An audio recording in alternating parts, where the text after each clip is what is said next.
Ito si Siri. Ito naman si Talia. Kasama ang kanilang mga handler. Sila ang mga Coast Guard working dog na katuwang sa operasyon ng Coast Guard District Southern Mindanao sa paghahanap ng mga nawawalang individual at labi ng tao.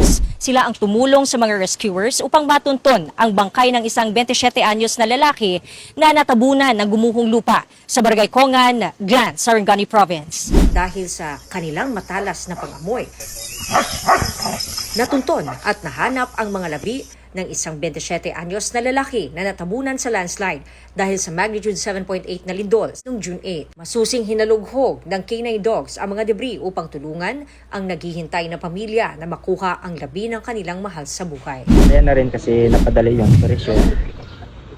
Although malungkot para sa pamilya, pero nagpapasalamat sila sa amin. Naging masaya kami kasi masaya yung pamilya na nakuha kasi ilang araw na yun na hindi nakuha mo.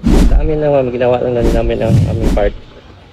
So it's either na may request sila, gagawin na din namin yung part namin nun. Ito si John Esteban ng GMA Regional TV.